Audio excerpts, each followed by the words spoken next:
Photos of immigrant detention centers are being placed next to photos of Holocaust concentration camps.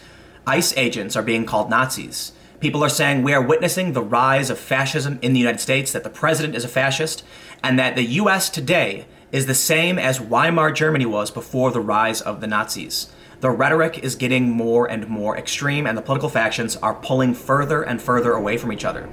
Over the past year, we have seen talk about the potential for a second American Civil War, and some people are giving it a really high percentage likelihood of actually coming to pass.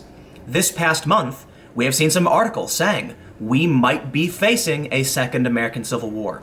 But none of these are as alarming as the mainstream-funded website Splinter News, formerly Fusion, almost getting to that point where it's advocating for domestic terrorism. So when the rhetoric escalates to this point, I have to wonder, are we really facing a second American Civil War? Before we get started, head over to patreon.com/Timcast to help support my work. This is my full-time job, and without your support, I can't do it. So if you do like my videos, you do like my on-the-ground reporting and want to see more of it, please consider going to patreon.com and becoming a patron for whatever amount you feel comfortable. On August 14th, 2017, we saw this article in the New Yorker. Is America headed for a new kind of civil war? In the story, they say, America's stability is increasingly an undercurrent in political discourse. Earlier this year, I began a conversation with Keith Mines about America's turmoil.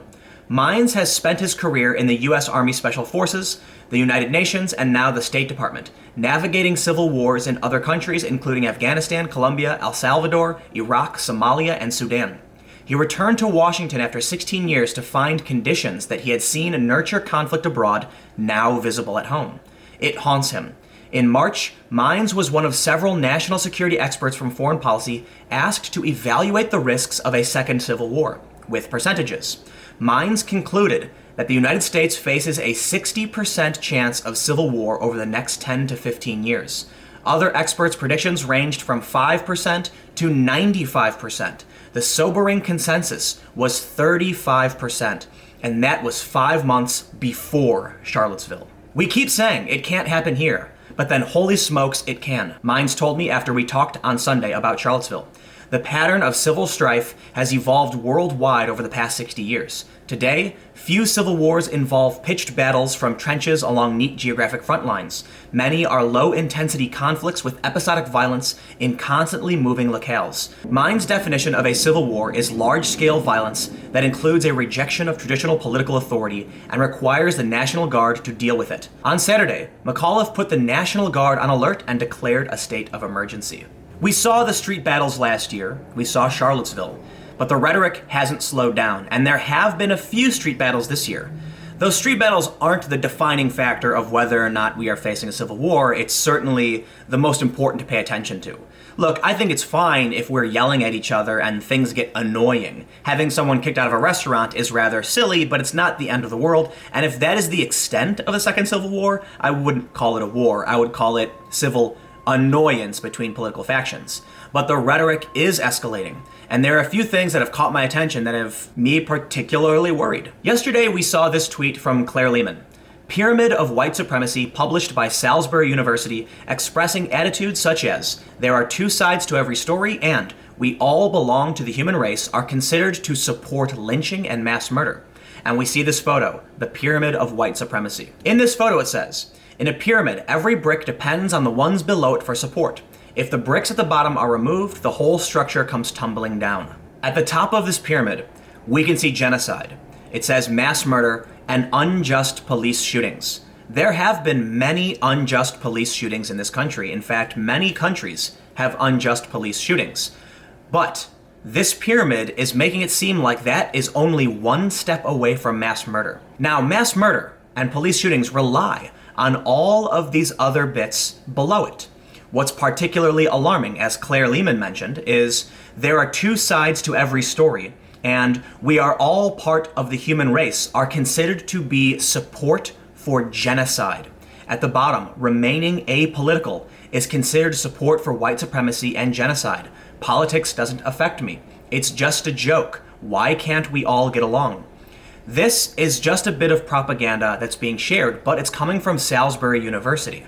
Michael Ian Black tweeted, "Theater is political, sports is political, life is political, be political." And Dave Rubin tweeted, "Progressives want everything to be political because they want to control every facet of your life." And I'm not entirely sure I agree with that opinion. But when you look at this other bit of propaganda that states being apolitical is baseline support for genocide, you can see that they're pushing really hard to make people political. I don't know why. Perhaps it's because they want to bolster their ranks. They want more people to align with their ideology because maybe there is going to be some kind of conflict. But what is particularly worrisome about this is that if it ever does come to violence, if you are apolitical, you will be considered the enemy, which has been alarming to me because I'm a journalist, and so I do look for different sides to every story. I try to understand what's going on, and in many instances, not all, I do remain apolitical because my goal is simply to understand what is happening. It would seem that the rhetoric, even among journalists and in universities, is that if you are not on their side, you are the enemy. And we have seen innocent people attacked in the streets. We have seen events shut down. We have seen people bashed over the head with bike locks. None of this should be taken as to mean I do think we are facing a second civil war. It's likely we are all in a bubble and just paying attention to the wrong thing, because I can assure you, many people are focused much more on soccer right now, the World Cup and sports, than any of what is going on. And it is only about 18% of this country that is estimated to consider themselves feminist. Out of that percentage, how many are actually willing to get violent and willing to fight? Probably not that many. I would say many people might default to say they are a feminist, believing in these kinds of policies, but for the most part might just go along with it. I think it's actually less than 10% of people who actually are willing to engage in any kind of political conflict. But keep in mind, it only takes a small minority to instigate some kind of massive conflict. 10% of this country is still around 30 million people. That's a lot of people, and it doesn't take that many to rise up in the streets and cause a fight. In Charlottesville, it was a few thousand people, but it made national headlines, and that can influence the rest of the country. So maybe this is all hyperbole. Maybe this is just people exaggerating, maybe it's clickbait. I certainly think it is to an extent. But I did see something that was rather alarming the other day. An article from Splinter News. This used to be Fusion, a company I worked at, and it's funded by Univision, and at one point it was funded by ABC, which is basically Disney. This is a mainstream funded website that is dancing on the line of actually advocating conflict or domestic terrorism. This is an article from yesterday morning called "This is Just the Beginning." And it shows a picture of a Pakistani immigrant's limousine being torched in Washington, D.C. It starts by saying, "Do you think that being asked to leave a restaurant or having your meal interrupted or being called by the public is bad? My fascism-enabling friends, this is only the beginning. One thing that people who wield great power often fail to viscerally understand is what it feels like to have power wielded against you.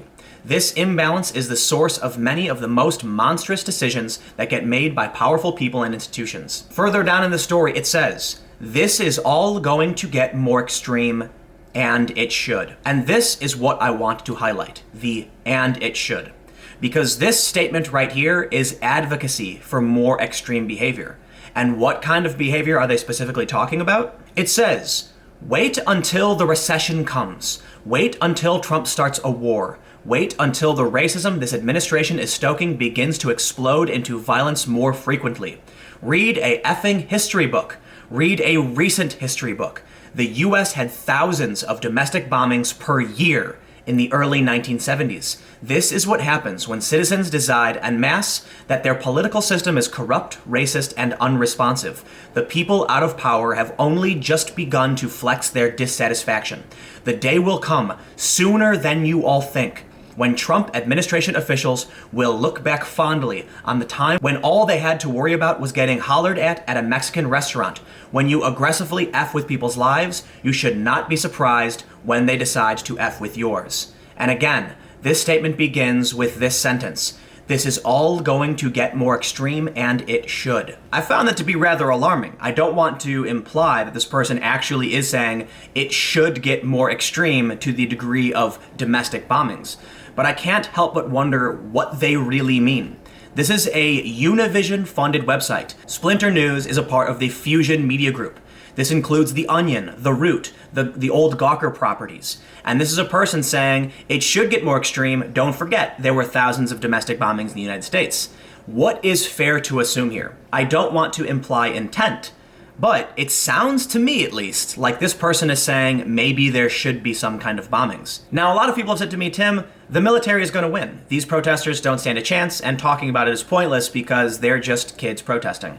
Right, but maybe in 10 to 15 years, these kids run for office, they become politicians, they're in the military, and they gain access to these resources. If some political ideologue gets into office and gets power, then we might see things get bad. I don't necessarily think Trump is the figure to institute some kind of fascism or some kind of authoritarian government, but there are certainly people who oppose him and people who support him who very well might be. So we should pay attention to what's going on in this country. Because whether or not you agree with the president, there are extremists on all sides who have a stake in gaining power. Now, on June 1st, we have what may be the actual voice of reason, surprisingly, coming from Vox. Stop making Second American Civil War clickbait. And it actually references the New Yorker story I first talked about, that experts estimate a 35% chance of US civil war over the next 10 to 15 years. This article basically says that the people who are trying to make it seem like America is facing a civil war are actually just trying to paint their political faction as the good guys. People on the left who are saying we're facing the Weimar Republic before the rise of Nazis are those who oppose the Nazis. People on the other side are saying it's like the rise of communism and they oppose the communists, when in reality, it might just be two groups of wingnuts who are exaggerating and stuck in a bubble. And I certainly hope that's the case. But when we see rhetoric from a website like Splinter News, which is well-funded, advocating some kind of escalation in extremism, I start to get worried. Because it starts with street battles. It starts with extreme political rhetoric. Brands start getting political. Everything becomes political. Being told that if you don't get involved makes you a white supremacist. Being told that if you want to look for some kind of objective truth, you are supporting white supremacy. It all becomes very worrisome. And then we start seeing mainstream articles not just talk about the possibility of a second American Civil War, but actually advocate for things to become more extreme. So what do you think? Comment below and we'll keep the conversation going. Is this just more total BS clickbait in an attempt to generate clicks, make money?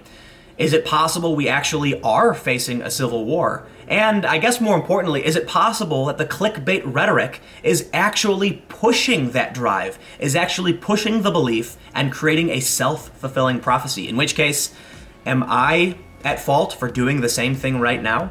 Comment below. We'll keep the conversation going. You can follow me on Twitter at Timcast. Stay tuned. New videos every day at 4 p.m. Thank you all so much for watching, and I'll see you all tomorrow.